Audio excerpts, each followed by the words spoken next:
इस बार बहिष्कार के निशाने पर बॉलीवुड है और बॉलीवुड में भी बन रही फिल्मों पर अश्लीलता के ऐतिहासिक पौराणिक घटना को तोड़ मड़ोड़ के परोसने के आरोप लगते रहे।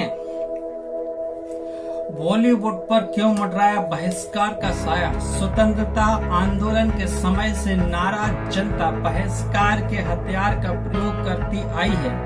इसके बारे में स्मरण आता है कि सन 1900 का शुरुआती दौर, जब बंग भंग यानी बंगाल के विभाजन की बातें शुरू हुई थी। ये वो दौर था जब स्वदेशी आंदोलन शुरू हुआ था और दिसंबर 1903 में बंग भंग की योजना को सार्वजनिक किए जाने के बाद जन आक्रोश भड़क रहा था। स्वदेशी आंदोलन की विधिवत शुरुआत का श्रेय 7 अगस्त 1905 को तब के कलकत्ता के टाउन हॉल में हुई जनसभा को जाता है। स्वदेशी आंदोलन के साथ ही बॉयकॉट यानी बहिष्कार का आरंभ भी हो गया था। जब तत्कालीन वायसराय कर्जन ने जुलाई 1905 में विधिवत बंग भंग की योजना की तो पूरे देश की जनता ने स्वदेश को अपनाने और विदेशी कपड़ों की होली जलाने की शुरुआत कर दी। लाल बाल की पीढ़ी के अलावा इसे श्री अरविंद घोष का भी भरपूर समर्थन मिला। इसके 10 वर्ष बाद जब गांधी जी भारत आए तो उन्होंने इसी आंदोलन को बल दे दिया। रॉलेट एक्ट के विरोध में 6 अप्रैल 1919 को ब्लैक संडे घोषित किया गया। इस दिन मुंबई में चौपाटी पर गांधी जी की एक मीटिंग हुई और उनकी लिखी हिंदी स्वराज और सर्वोदय जैसी पुस्तकों की बिक्री के जरिए सविनय अवज्ञा आंदोलन के लिए धन जुटाने के प्रयास भी किए गए। योजना थी कि 31 जुलाई 1921 को एलिफेंटन मिल कंपाउंड में विदेशी कपड़ों की विशाल होली जला दी जाएगी। संभवतः पहली विदेश कपड़ों की होली में उस दिन लाख से ऊपर महंगी साड़ियां, कोट पटलून टाई आदि होम हुए। इस घटना में तो जैसे पूरे देश में ही विदेशी का विरोध की लहर फूंक दी। कई जगह ऐसे आयोजन किए गए कि ये आंदोलन कैसा था और कितने लंबे समय तक चलता रहा, इसका अनुमान इस बात से लगाया जा सकता है कि 5 अप्रैल 1929 को भी गांधी जी ने मुंबई में खादी के महत्व पर बल देते हुए एक और भाषण दिया था। उस दिन भी प्लेटफार्म पर फेंकी हुई 50 विदेशी टोपियां नजर आई। करीब 100-125 वर्ष पहले इस बॉयकॉट यानी बहिष्कार को संभवतः भारतीय जनता ने फिर से याद कर लिया। इस बार बहिष्कार के निशाने पर बॉलीवुड है, सीधे गोरों शाहों के खिलाफ नहीं। इस बार पूरे शाहों को जन आक्रोश का सामना करना पड़ा है। ये कोई अचानक उपज या गुस्सा भी नहीं है और बॉलीवुड में भी बन रही फिल्मों पर अश्लीलता के ऐतिहासिक पौराणिक घटना को तोड़ मड़ोड़ के परोसने के आरोप लगते रहे। 2018 में आए संजय लीला भंसाली की फिल्म पद्मावती ने भी नाराज जनता को सड़कों पर ला दिया था। अंतर्राष्ट्रीय स्तर पर भी इस फिल्म का ध्यान जाने लगा था। जनता के दबाव में कुछ बदलाव करके फिल्म प्रदर्शित की गई। इस समय तक लोगों का ध्यान फिल्मों के बहिष्कार पर जाने लगा था। जैसे ही कि कहावतों में कहते हैं कि बॉलीवुड ने दीवार पर लिखी इबारतें पढ़ने से साफ इनकार कर दिया। अपनी जिद और घमंड पर फिल्म उद्योग से जुड़े लोग अड़े रहे। फिर भी दक्षिण भारतीय फिल्म जैसे बाहुबली लोगों ने देख ली। इसके बाद तो स्पष्ट मांग ही उठने लगी कि किस किस्म का कंटेंट भारत में चलेगा। बॉलीवुड फिर भी नहीं चेता। हो सकता है कि इसका एक कारण ये भी रहा हो कि करीब 2 वर्ष कोविड-19 महामारी के कारण थिएटर बंद रहे और दर्शकों की मंशा को भांपने का बॉलीवुड को कोई अवसर नहीं मिला।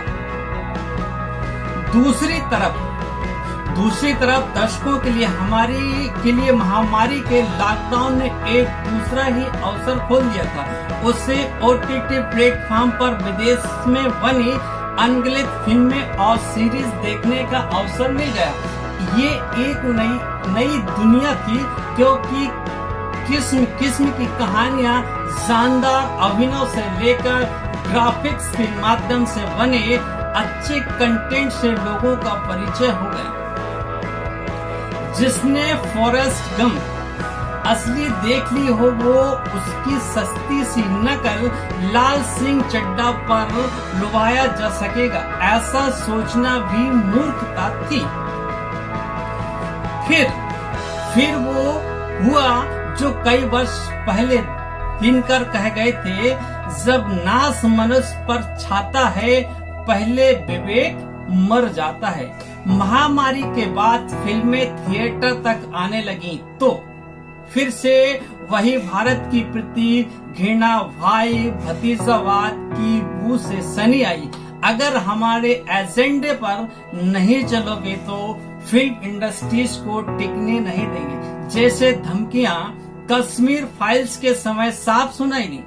दर्शकों ने जब इस बहुत कम बजट पर बनी हिंदी फिल्म को हाथों हाथ लिया तो फिल्म पर डायरेक्टर पर लगातार कटाक्ष किए गए और फिर दर्शकों तक को दुर्भावना झेलनी पड़ी। संभवतः इसी ने दर्शकों के सब्र का बांध तोड़ दिया। अब सवाल उठा कि यदि गिने चुने लोग अपने पैसों व पहुंच के जरिए दर्शकों की पसंद की फिल्मों को थिएटर में पहुंचने से रोक सकते हैं, तो फिर जो कंटेंट पसंद ना हो उसे देखने से मना कर देने से दर्शकों को किसने रोका है? सोशल मीडिया के दौर में जब मनोरंजन के दर्जन भर साधन उपलब्ध हैं, उस दौर में दर्शकों को खोजना अब बॉलीवुड को महंगा पड़ गया। तानाजी और बाजीराव जैसे नायकों पर बनी फिल्मों को जनता कैसे लेती है, ये देखने के बाद भी अगर बॉलीवुड को समझ में नहीं आ रहा है कि उससे गलती कहाँ हो रही है, तो उसकी बुद्धि, उसका भाग्य जनता ने बॉयकॉट की सफलता का स्वाद चखा लिया है। आगे इसका कितनी बार प्रयोग होगा और ये अब बॉलीवुड के माफिया बनकर बैठे लोगों की समझ पर ही निर्भर है। इसके साथ ही बॉलीवुड को ये समझ में आ गया होगा कि हिंदू धर्म को टारगेट करना और हिंदू धर्म की देवी देवताओं पर कटाक्ष करना फिल्मों के माध्यम से उनको कितना महंगा पड़ रहा है। ये सत्य है कि आज तक जो भी बॉलीवुड की फिल्मों में धर्मों को टारगेट किया गया तो वो धर्म एकमात्र है तो हिंदू। आज तक हिंदू धर्म के अलावा किसी और धर्मों की फिल्मों पर क्रिएटिविटी नहीं दिखाई गई। आज जो भी क्रिएटिविटी दिखाई जा रही है वो हमारे हिंदू धर्म को बदनाम करने के लिए उन पर कटाक्ष किए जा रहे हैं, अन्य धर्मों पर नहीं, क्योंकि उनको मालूम था कि अगर अन्य धर्मों पर ये फिल्म क्रिएटिविटी दिखाएंगे तो उनको महंगा पड़ सकता था। लेकिन समय के बदलाव के साथ ही आज हिंदू भी जाग गया है और उसका परिणाम आज बॉलीवुड को देखना पड़ रहा है। आज हमारे देवी देवताओं का इतना मजाक उड़ाया जा रहा है, शिव पर जो दूध चढ़ाया जाता है उसका भी मजाक उड़ाया गया। इसका जवाब हमारी जनता ने बॉलीवुड को बॉयकॉट करके दे दिया गया। इतना ही नहीं, आज इनको इतना अभिमान हो गया कि ये कहते हैं कि हम बीफ खाते हैं। बीफ खाने वालों की हम फिल्मों को क्यों देखें? जब ये इनके सामने आया, इनकी दुकान बंद होने लगी, तो ये आज हमसे क्या कर रहे हैं कि आपने फिल्म को देखने से पहले ही बॉयकॉट क्यों किया? अरे भाई हम बॉयकॉट करें, अगर फिल्म आपकी देख लेंगे उसके बाद हमारा बॉयकॉट करने का क्या फायदा, क्योंकि आपकी दुकान तो चल ही पड़ेगी। आप फिर वही कहोगे कि जिसको नहीं है कंटेंट पसंद तो ना देखे। ये आप ही बॉलीवुड के अभिनेता अभिनेत्रियों ने कहा था। आज जो कहा था उसका परिणाम आपके सामने आ गया। अब जब परिणाम सामने आ गया है तो गिड़गिड़ाना क्यों? अब समझदारी इसी में है कि अब आप हिंदू लोगों की भावना को समझें और उसके रहते ही आगे अपने अच्छे कंटेंट को लाकर अपनी बॉलीवुड की किस्मत को चमकाएं। उम्मीद है ये जानकारी आपको पसंद आई होगी, इसलिए चैनल को लाइक, शेयर और सब्सक्राइब करना बिल्कुल भी ना भूलें।